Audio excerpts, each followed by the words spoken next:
안녕하세요, 리본카 전혜빈입니다. 지금 저는 이 아카디아를 보러 GMC 행사장에 나와 있는데요, 아카디아가 국내 시장에 정식으로 런칭이 되면서 파문을 일으킬 만한 매력적인 옵션들과 가격으로 나왔다고 하는데, 어떻게 나오게 됐는지 외관부터 해서 실내 그리고 시승까지 한번 쭉 해보도록 할게요.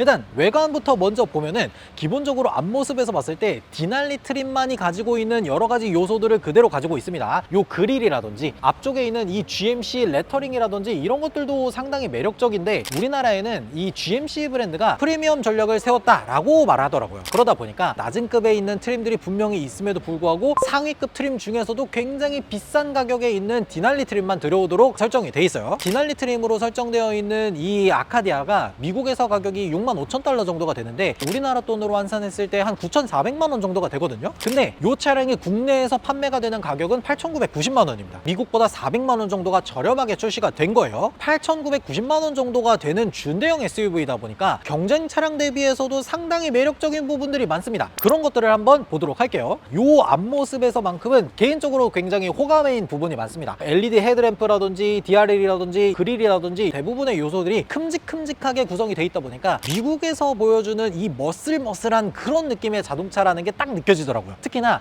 이 GMC 브랜드가 가지고 있는 이 독특한 모양의 그릴이 있잖아요. 하나하나의 것들이 번쩍번쩍하면서 눈에 딱 들어오도록 그런 식으로 디자인되어 있는 게, 멀리서 봐도 아, 저 차는 GMC 브랜드 차구나 라는 것들이 느껴지도록 돼 있어서 존재감을 드러내고 싶은 사람들한테는 굉장히 매력적인 부분으로 느껴질 법합니다. 그리고 측면에서도 간단하게 보면요, 측면에서 봤을 때는 이 전장이 딱 느껴지도록 굉장히 거대하죠. 우리나라에서 보통 준대형 SUV다 라고 하면은 뭐 5m가 넘을까 말까 하는 그 정도인데, 이 차량은 확실히 5m가 훨씬 넘어가는 전장 재원을 가지고 있고요. 거기에다가 휠을 보면은 확실하게 더 크다라는 게 느껴집니다. 27545 22인치 휠이 들어가 있습니다. 그리고 안쪽으로 보면은 적응형 댐핑 서스펜션이 들어가 있어서 상당히 승차감도 좋을 것 같은데, 요거는 제가 한번 시승을 해보면서 과연 노면의 충격을 잘 흡수해 주는지 이런 것들도 말씀드려 보도록 할게요. 기본적으로 굉장히 거대한 SUV지만 사실 우리나라 기준으로 봤을 때 거대한 거지, 미국 기준으로 봤을 때는 거대하다라는 느낌은 아니에요. 미국 기준으로 봤을 때는 캐딜락 에스컬레이드나 요 정도가 돼야 풀 사이즈지, 요 아카디아 정도는 미국에서는 그냥 중형 정도에 해당하는 미드 사이즈로 분류가 된다라는 거. 우리나라는 아무래도 미국처럼 아주 거대한 자동차를 타진 않다 보니까 사실 우리나라 일반 지하주차장이나 아파트 지하주차장에 될 수 있는 마지노선에 해당하는 자동차라고 볼 수가 있겠죠. 차량이 거대한 만큼 시트 구성이 223으로 되어 있어서 최대 7명이 탑승할 수 있도록 준대형 SUV에 맞는 승차 인원이 구성되어 있어서 저는 이런 부분도 좀 장점이라고 얘기를 할 수가 있겠더라고요. 뒤쪽에서도 간단하게만 보면은 요 C자형 리어램프, 헤드램프 이 두 가지가 디자인적으로 맞물리는 듯한 느낌이 있고요. 방향지시 등을 넣었을 때 여기서부터 스르륵 사라지는 그런 느낌의 시퀀셜 램프가 들어가 있어요. 그리고 트렁크도 한번 열어서 보면요, 전동 트렁크 당연히 들어가 있고요. 준대형 SUV다 보니까 3열을 여유롭게 구성하고 나서도 요 정도 공간이 나오고요. 아래쪽으로는 공기압 충전기라든지 아니면 소화기라든지 이런 것들을 충분히 넣을 수 있는 그런 공간이 나옵니다. 그리고 이런 식으로 3열의 의자를 전동으로 펴고 접고 할 수 있는 기능이 들어가 있습니다. 3열만 접더라도 굉장히 넓은 공간이 나오는데요, 제가 3열을 접고 난 다음에 안으로 들어가서 보도록 할게요. 3열을 접은 상태에서도 충분히 여기까지 옵니다. 만약에 2열까지 접는다고 하면은 성인 남성이 누울 수 있을 정도의 충분한 공간이 딱 나오네요. 시트 구성이나 이 적재 공간, 수납함 이런 것들은 진짜 만족스럽다라는 게 딱 느껴지네요. 외관에서는 이런 식으로 굉장히 미국적인 준대형 SUV다 라는 것들이 딱 느껴졌는데, 실제로 이 차를 타보고 시승해 볼 때는 어떤 느낌이 드는지 한번 시승해 보도록 하겠습니다. 가시죠. 자, 아카디아 실내에 탔고요. 일단 출발하기 전에 트립 정보를 초기화하면서 저희가 목적지까지 도착했을 때 어느 정도의 연비를 보여주는지 그런 것들을 얘기해 보도록 하겠습니다. 트립 1 초기화했고, 연비라든지 이런 모든 것들이 전부 다 초기화 됐어요. 주행 모드는 일단은 일반 모드로 놓고 먼저 주행을 해보고, 주행하면서 상황에 따라서 좀 변경하면서 주행을 해보도록 할게요. GMC가 원래는 내비게이션 시스템이라든지 인터페이스에서 온전히 안드로이드 오토라든지 애플 카플레이 이 두 종류로 활용을 했었는데, 요 아카디아 아카디아 차량이나 허머 EV나 이런 차량들부터는 이렇게 T맵 오토가 기본적으로 포함되기 시작했습니다. 지금이라도 이런 식으로 들어가서 사람들이 좀 편안하게 내비게이션을 활용할 수 있다는 거, 이런 것들은 저는 굉장히 좋다고 생각을 합니다. 기본적으로 이 차량이 가지고 있는 승차감이나 이런 것들은 굉장히 부드러운 세팅을 보여주고 있습니다. 5.1m가 넘는 전장을 가지고 있기 때문에 굉장히 큰 SUV인데, 심지어 여기에 에어 서스펜션이나 뭐 이런 것들을 탑재하지 않았음에도 불구하고 범프라든지 아니면 노면의 요철이라든지 이런 것들을 밟았을 때도 요철이 있었나? 라는 생각이 들 정도로 부드럽게 이 요철을 거르는 능력을 가지고 있어요. 우리가 스포츠카를 탄다든지 아니면 약간 스포티한 성향을 나타내는 차량을 탄다든지 할 때에는 노면을 얼마나 잘 움켜쥐고 가느냐, 얼마나 노면과 딱 달라붙어서 가느냐, 이런 것들에 대해서 이야기들을 많이 하지만 럭셔리랑 프리미엄, 사람들이 편안하게 타는 패밀리카 이런 것들을 논할 때에는 얼마나 이 서스펜션이 노면의 충격을 감수해주냐, 이런 것들에 따라서 이 차량의 능력을 좀 결정을 짓곤 하잖아요. 그러다 보니까 지금 제가 타고 있는 이 아카디아, 그 중에서도 최상급 트림이라고 할 수 있는 이 디날리는 굉장히 고급스러운 승차감을 잘 보여주고 있습니다. 고속도로 지금 올라왔으니까 주행 모드를 조금 더 스포츠하게 놓고 한번 거칠게 주행을 해보도록 할게요. 이 차량에 탑재되어 있는 엔진이 기본적으로 2.5L 터보 엔진에 출력이 한 330마력 정도 되잖아요. 압도적으로 출력이 확 높아서 정말 다이내믹한 주행을 한다 라기보다는 일상적인 영역에서 충분한 출력을 나타내준다 라고 보는 게 좋을 것 같아요. 중고속에서 엑셀을 깊게 밟았을 때 RPM이 쭉 올라가면서 출력을 나타내주는데, 이 출력을 운전자가 체감하기까지 시간이 조금은 걸릴 수 있습니다. 근데 그 이상 엑셀을 조금만 더 깊게 밟으면 거기서부터는 조금 더 토크라든지 이런 것들이 쭉 뿜어져 나오면서 운전자가 이 고속에서도 속도가 꽤나 빠르게 올라가는 것들을 느낄 수가 있어요. 추월을 한다거나 이럴 때에도 전혀 부족하지 않은 출력을 보여줍니다. 그리고 저희가 지난번에도 시에라 디날리를 가지고 서울에서 부산까지 뭐 왕복도 해봤지만 거의 리터당 10km 정도 되는 연비를 보여줬잖아요. 이 차량도 마찬가지로 토크를 쭉 뿜어내기 위한 이런 자동 변속기가 아니라 고속도로에서 크루징이 가능하고 연비를 좀 더 향상시킬 수 있는 그런 세팅의 8단 자동 변속기가 탑재되어 있다고 해요. 지금 고속도로를 주행하거나 할 때에도 뭐 변속 충격이 느껴진다든지 탑승자에게 불쾌감을 줄 수 있는 그런 충격이 있다든지 뭐 이런 것들은 전혀 느껴지지 않고 굉장히 부드러운 세팅을 가지고 있습니다. 거기에다가 추가적으로 하나를 더하자면은 이 차량이 가지고 있는 외부에서 들어오는 소음을 차감하는 능력이 상당히 잘 되어 있다라는 생각이 들어요. 지금 창문을 열어서 보면은 두꺼운 이중 접합 유리가 들어가 있습니다. 풍절음이라든지 이런 것들도 잘 저감을 시켜놨고, 노면에서 올라오는 소음이라든지 이런 것들도 굉장히 잘 잡았어요. 그리고 주행 중에 조금 급격하게 차선을 한번 변경해 보도록 할게요.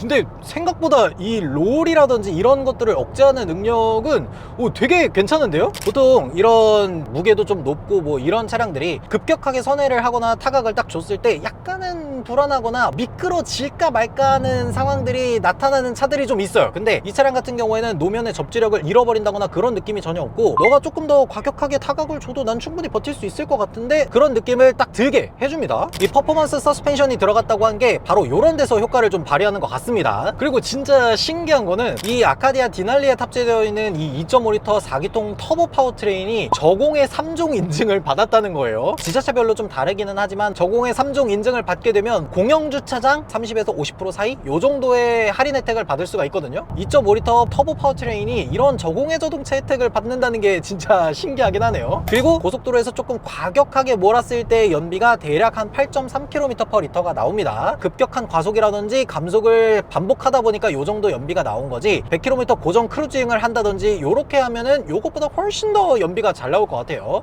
이 크루징에 대한 연비는 저희가 나중에 이 디날리를 좀 받을 수 있게 되면 그거 가지고 좀 장거리로 뛰어보면서 풀투풀 연비가 어떻게 나오는지도 한번 보여드리도록 하겠습니다. 그리고 지금 이 차량에는 보스 프리미엄 사운드가 들어가 있거든요. 한번 노래를 틀어보도록 하겠습니다.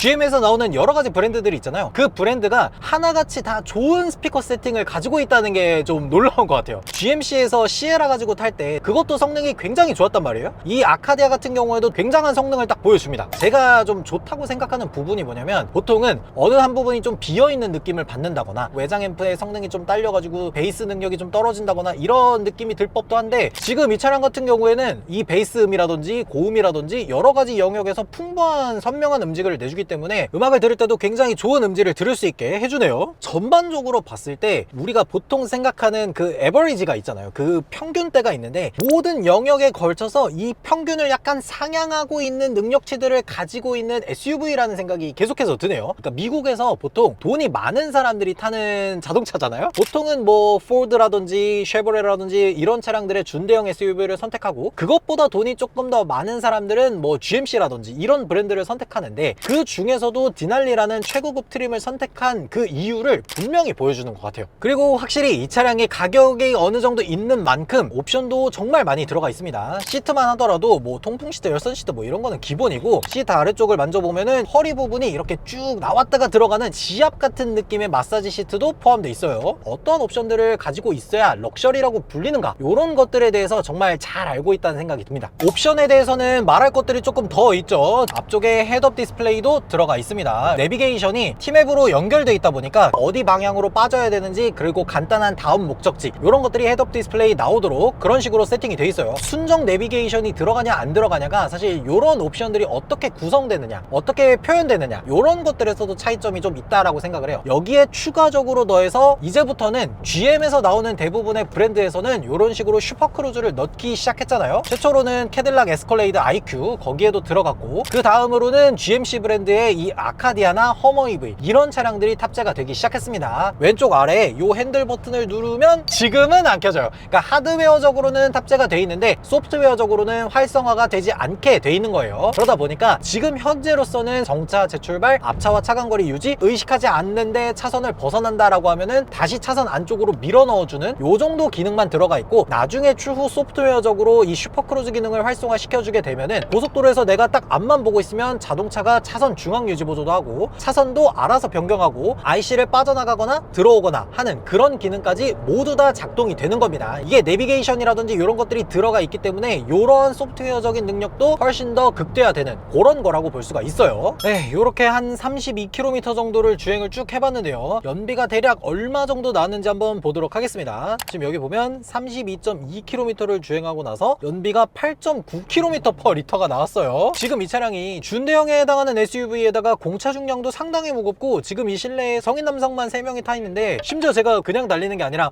가속도 했다가 감속도 했다가 뭐 여러 가지 것들을 다 테스트하고 시내도로도 주행했는데, 이 정도 연비면 고속도로 크루징을 하면 이것보다 훨씬 더 잘 나올 거잖아요. 이 정도면은 진짜 만족스러운 준대형 SUV이면서 패밀리카의 역할을 톡톡히 해내겠다라는 생각이 딱 듭니다. 네, 오늘 이렇게 GMC에서 새롭게 출시한 아카디아를 한번 시승도 해보고 외관, 실내 이렇게 한번 쭉 둘러봤는데요. 가격이 8,990만 원이라는 게 처음 숫자를 딱 들었을 때는 조금 비싸게 출시된 거 아니야? 라고 생각을 했는데, 국내에서 8,990만 원이면 경쟁 차량으로 지목할 수 있는 것들이 뭐가 있을까라고 생각해보면 독일에서 나오는 X5나 뭐 GLE 이런 차량들도 들 수가 있겠고, 국내에서는 제네시스 중에서도 GV80이나 이런 차량들이 있잖아요. 그런 차량들과 비교했을 때 이 GMC 아카디아가 꿀릴 만한 게 뭐가 있지? 라고 생각해보면 없는 것 같은데? 보통 독일에서 나오는 프리미엄 자동차들은 가격이 1억대가 넘어가 버리고, GV80도 페이스리프트 하고 뭐 이러면서 옵션을 넣다 보면 한 8천만 원, 9천만 원까지 넘어가잖아요. 그런 것들까지 생각해보면 아카디아가 국내에서 이 미국식 프리미엄 자동차로 충분히 팔릴 만한 여지가 있지 않나, 그런 생각이 들었습니다. 여러분들은 이 GMC에서 새롭게 출시한 아카디아에 대해서 어떻게 생각하시는지 댓글로 달아주시면 좋을 것 같습니다. 지금까지 저는 리본카 전유빈이었습니다. 감사합니다.